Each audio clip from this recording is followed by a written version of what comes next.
Welcome back, ladies and gentlemen, to Let's Review, a program where we review the latest in entertainment. Today we are going to be discussing a long-form running television series called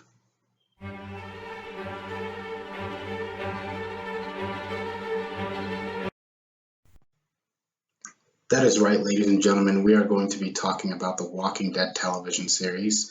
The series is based on the comic book of the same name written by Robert Kirkman, Tony Moore, and Charlie Adlard.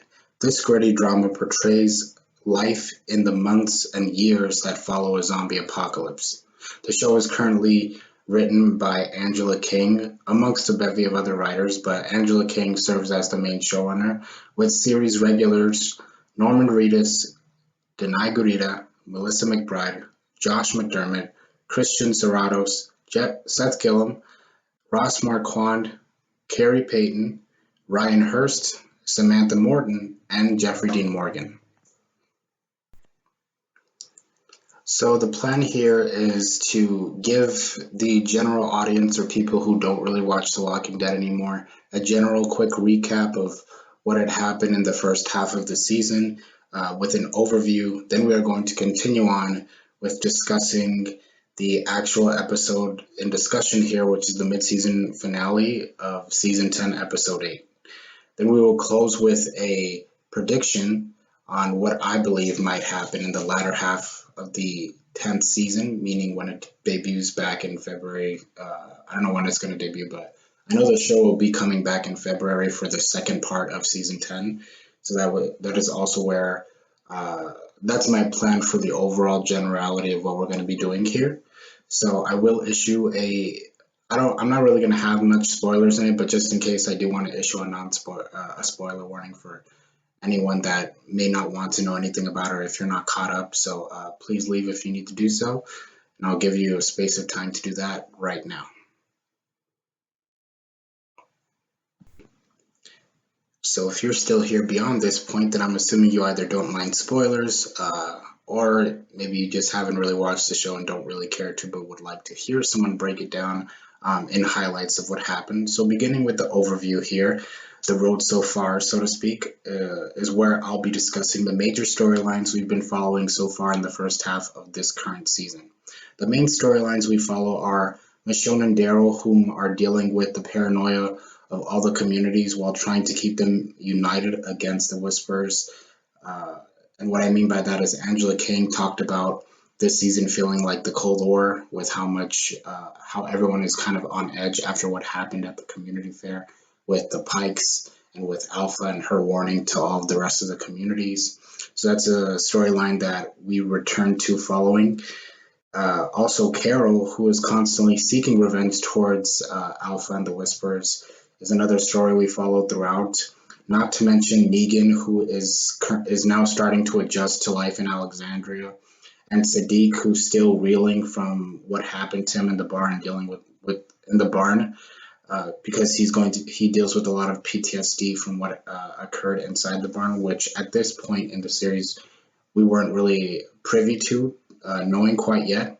And lastly, we also find out a little bit more about the Whisperers and what their next move is against the survivors we're following also. So overall, that's the general premise of what's been happening so far. And the overall season has been pretty well. From the writing to the direction to the character work here, as well as the overall execution of this season designed by Angela Kang and the other writers, to me just felt so whole and so together in a way where I haven't seen it like this since like early seasons of The Walking Dead. And I believe that she was a writer on the early seasons of The Walking Dead also. But sometimes when a show gets so good, you don't really remember. I don't know how to say, but you don't necessarily take for granted, but it's not as appreciative until you realize how it is when it's not as good. Partaking season 7 and season 8, which weren't well received. Nobody truly hated those seasons like they did some of the other ones beforehand, but I remember a lot of people not being fans of that season, and also a lot of people dropping off because of what happened to certain characters and how they felt about the series like after that. But I'm glad that The Walking Dead has once again found a bit of its stride, and I don't know if it has the same viewership it once had, but if they don't, then I believe that the show has earned that viewership back.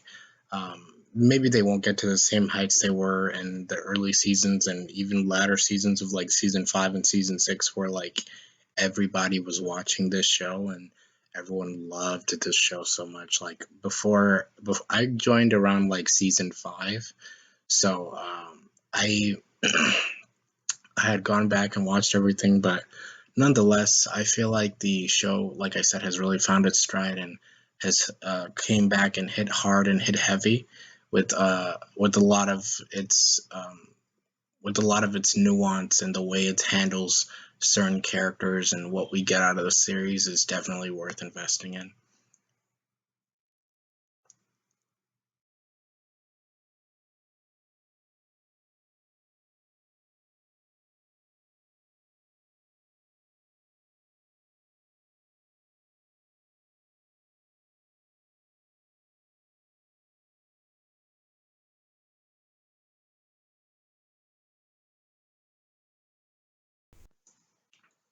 So moving on to the actual episode at hand here, season 10, episode 8, which is the mid-season finale that premiered this past Sunday. And the premise continues on with after the loss of a friend, a fight causes tension in Oceanside while the Alexandrians set out on a high stakes mission. So this episode from start to finish was a steadily paced episode where the characters were dealing with their issues and still trying to pick up the pieces after this tragic event that occurred. I won't spoil it or anything like that. While others, meaning the Alexandrians, prepared for the worst to come, although it was a bit of a slower episode, I still enjoyed it, and everybody brought their A game here this season, and I'm super excited for the next one. Specifically, I'd like to highlight some performances like Carrie Payton this season is King Ezekiel was super on point. It sucks what happens to him in the season, but his subtle restraint and lack of confidence is so much more different from what we've seen before. I'd also like to highlight Avi Nash, who portrays Sadiq this for the past few seasons. Angela Kang fleshed out his character a lot more, and we got to see this guy put on a clinic of a range of emotions of what he was trying to do with this character and what Angela King brought to him in the table. And she's been building up his arc and his character for a long time within the majority of the show. And I thought that was probably the best thing. That was one of my favorite arcs of the season, and episode 7 is my particular favorite. And she had been building to that all the way since last season. So those are the two things I wanted to highlight. I also wanted to highlight Michael Cutlass's directed episodes because those are particularly my favorite. I think it was episode 4 and episode 8. I could be wrong about that, but correct me if I am wrong. And I'd also just like to recognize Angela King, who's been doing an awesome job with this series since she's taken the reins. I absolutely love her work with this show. It made me fall back in love with the show. So it's really cool to see her continue to do good work with these characters and flesh out characters we didn't really get expected to flesh out, like Alpha and the Whispers, and how much we've seen a lot more of them this season is more in depth and more deep, and we've gotten to see different sides of these various different Whisperers, meaning Dante, Gamma, and Beta, also outside of Lydia and Alpha. So I thought that was pretty cool that they gave a lot more people a lot to do this season.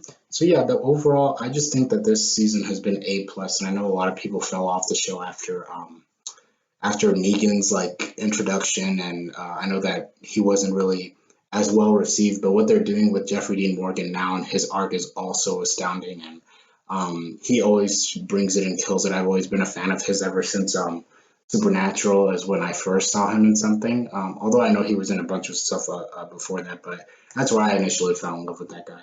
And he's also been bringing it really heavy this season, and the episode that was focused on him was my second favorite of the season. with him and Brandon. I thought that was brilliant work. And both the Brandon actor and Jeffrey Dean Morgan were just amazing in that episode also. So yeah, overall, I really do enjoy the series, and for me right now, it's a big A plus, and I can't wait to see it return in February and next year.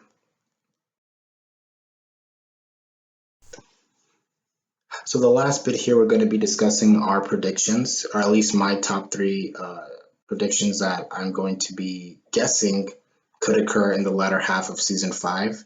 Starting with number 1, a Whisperer's death, and not just any Whisperer, but the main leader herself, Alpha. And I believe that she will die, and I predict she will die before episode 4, or at least before Michonne leaves. I don't think that they'll kill her off before Michonne leaves. I think that, or after Michonne leaves, I don't think they'll do that, because I feel like since that character was so involved in the Pike and everything like that, I feel like what happens to her, if you've seen the comics, then I won't really give it away, but all I'll say is that it should make for really interesting television, but I do predict that she'll die before Michonne leaves the series. So, and then number 2 would be the next bit is about Michonne actually, and if you guys didn't know it already, Denai Guerrera is going to be leaving the show this season, and I believe that Michonne's exit, Denai Guerrera plays Michonne, if you didn't know that, and I believe that Michonne's character exit will relate to Rick's in regards to, I believe that because they've been saying that Michonne might pop up in the Grimes movie trilogy that they're planning to do, but only time will tell. But I am really excited to see how they send her off, because the character means so much to so many, and she's been there since season 3. This is like still early on when the Walking Dead was gaining its traction and popularity, and the way Angela Kang sent off Rick was amazing. So I'm assuming the best for Denai Guerrera's character as well, whether it is about Rick or even if it isn't. I'm fine with whatever she does, because I kind of trust her with all that stuff, and she makes really great decisions, not only for characters, um, but for, I don't know, she just knows how to resolve things very well and knows how to build to something really magnificent and amazing. So moving on to the final bit, I think my last big prediction is that we'll get more of the Commonwealth, and also we will be seeing Maggie's return. So I believe that we'll learn more about the Commonwealth since Eugene finally got the radio running. Ever since the first episode of this season, he's been able to gain parts to create a wider range to reach out to other communities. And one of the people he finds is this woman named Stephanie, who's on the other end of wherever she is. They didn't say it in the show yet, but comic book fans know that she's a character that is, well, in the comic books, gets with Eugene, and also happens to be a part of the next community that will be not necessarily our antagonist, but the next community our survivors meet will be the Commonwealth, which will kick off their storyline. So I'm hoping to learn more about Stephanie and her people. The last thing would be Maggie's return, which I think will happen on the season finale this year. So I don't think she'll be in the show necessarily, but Lauren Cohan did say she'll be returning sooner rather than later. So I'm assuming that she'll show up like maybe at the very last, like the same way someone had answered in the radio last season. I feel like she's going to be that person, like the person that's at the very last shot of the very last thing that we see before we leave for the rest of the year, and we don't get any more Walking Dead until October again. But I believe that she'll be the last thing we see, and she'll have Herschel right next to her. And yeah, I think we'll see her and Herschel come into the fray after the Whisperer Wars arc is finished. I don't want to say what they'll come to when they go to Alexandria, because that's a spoiler, but I'm really excited to see how they'll react to what happens after this Whisperer War is finished. And yeah, overall, I've been really enjoying the season. If you haven't caught up with it, I suggest you should, because it's been amazing and super fun to watch. If you guys like this review, please let me know down below in the comments, and let me know how you feel about everything that we discussed here below, and how you feel about The Walking Dead Season 10 if you've been watching it. And yeah, check out the rest of my the content on my channel, and I will hopefully be doing more of this with other series. I haven't decided which ones yet, but thank you so much for listening or watching, and I'll catch you guys in the next video. Peace.